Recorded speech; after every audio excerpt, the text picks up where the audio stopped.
और माँ भगवती के पावन चरणों में प्रणाम करके आप सबकी मंगल कामना माँ भगवती के चरणों में प्रार्थना करता हूँ। हल लगा हुआ है, मुझे बहुत बड़ा अच्छा पहली बार लगा जब हमारा नासिक में उज्जैन में कुंभ हो रहा था तो प्रयागराज और जोगेश्वर दास जिनके अंदर योग्यता होती है, जिनके पूरे देश के अंदर अनशन होती है, जो भारत माता की जय कहते हैं, हमारे ऐसे माननीय प्रधानमंत्री मोदी भी और जोगेश्वर दास जी को चरणों में मत्था टेकते हैं बारम्बार।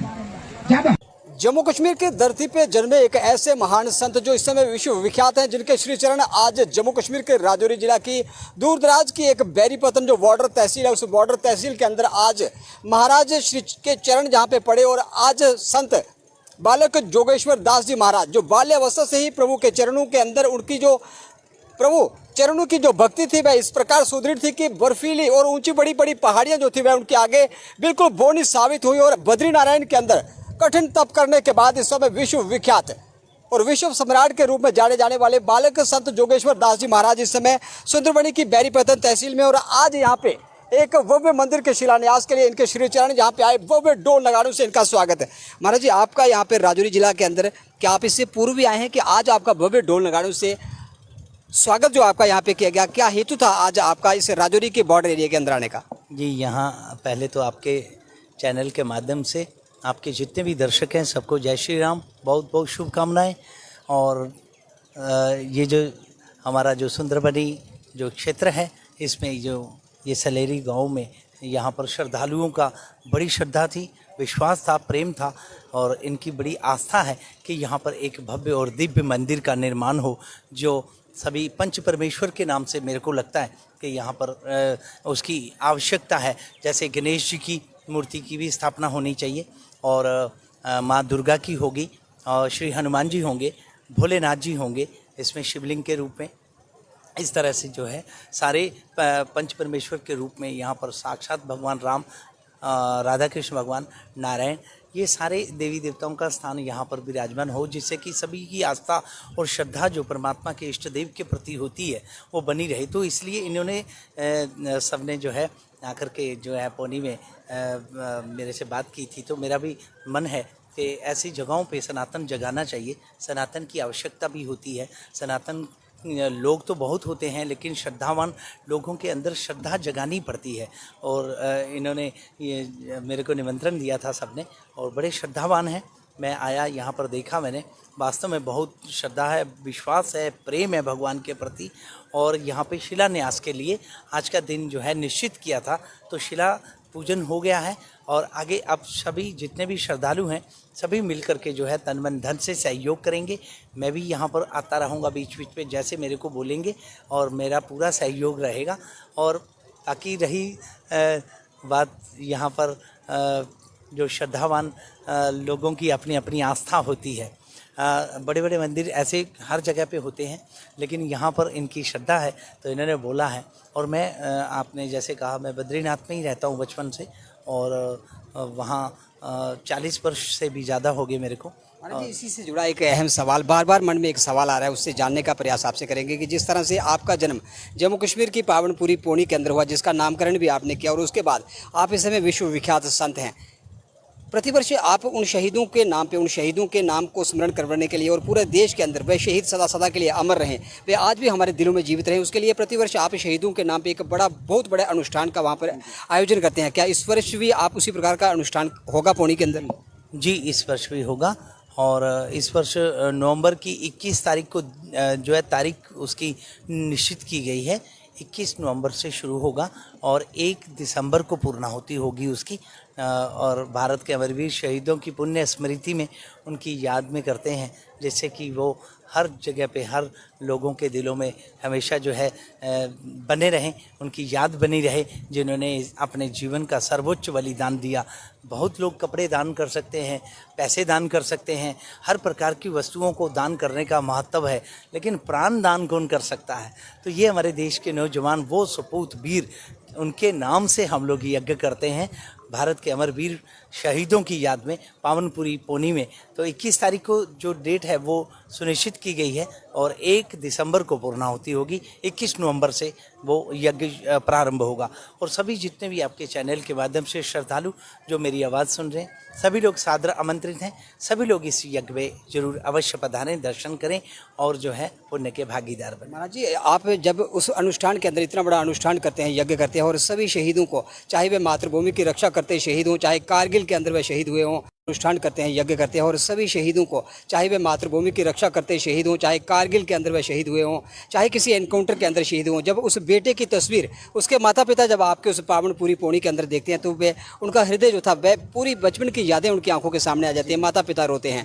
कुछ ऐसे माता पिता भी हैं जिन्होंने अपना लाल मातृभूमि की रक्षा करते करते खो दिया था, लेकिन वे आज तक इस प्रकार के अनुष्ठान में नहीं आ सके। उन माता पिता को क्या संदेश देंगे आप? उन लोगों को हम लोग निमंत्रण देते रहते हैं हमेशा। कुछ परेशानियां हैं, अपने घर की समस्याएं हैं, वो नहीं आ सकते हैं।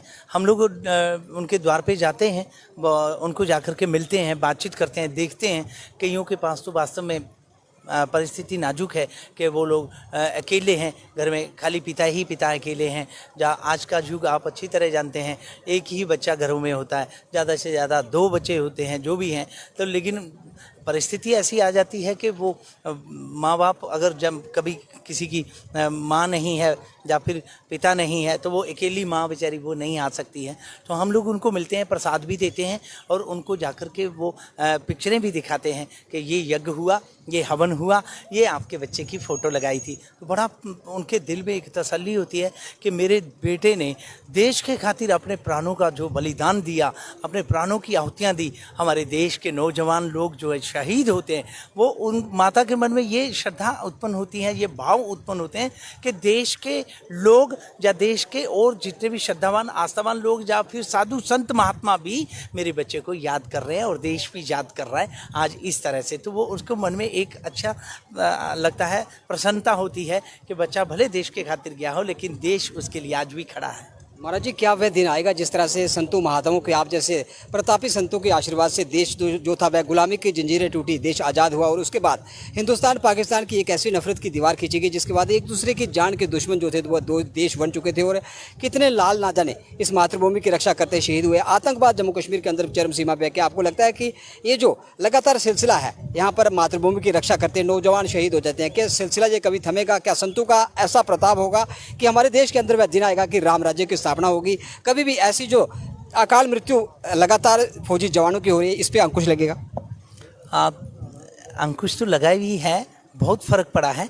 और ये सारा कुछ जितना जो कुछ भी दिखाई देता है, हम लोग अगर सही तरीके से देखें, अगर समाज के अंदर कोई एक व्यवस्था को स्थापना करनी है तो समाज का सहयोग बहुत ज़रूरी होता है। तो समाज अगर सही में सहयोगी हो तो वास्तव में जो हम लोग चाहते हैं वो चीज़ व्यवस्थित हो सकती है। तो मैं पूरे देश को, पूरे सारी जितनी भी जनता जनार्दन है, सबको कहूँगा कि अगर वास्तव में शांति चाहिए, अगर वास्तव में आपको जो है भाईचारा चाहिए तो सब लोगों को मिल कर के एक साथ खड़े होना पड़ेगा।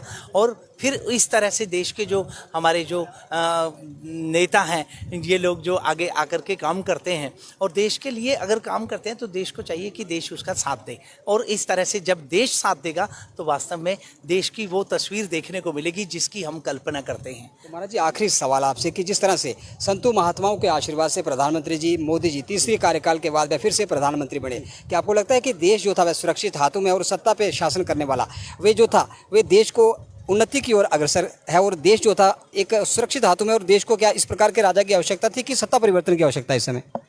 नहीं, सत्ता परिवर्तन की आवश्यकता नहीं है, ऐसा कुछ नहीं है। कोई भी राजा बनेगा तो सत्ता क्यों परिवर्तन होनी है? बहुत खर्चा लगता है, बहुत ज़्यादा व्यय होता है। कोई भी राजा बनता है तो देश की रक्षा, सुरक्षा और व्यवस्थाओं के लिए। और बाकी जो इस वक्त जैसे कहें कि अगर जिस तरह से तीसरी बार सरकार बनी है तो पहले भी वो चलाते हैं, अभी भी चलाएंगे। अगर देश को लगेगा गड़बड़ी होगी तो देश अपने आप ही व्यवस्था कर देता है।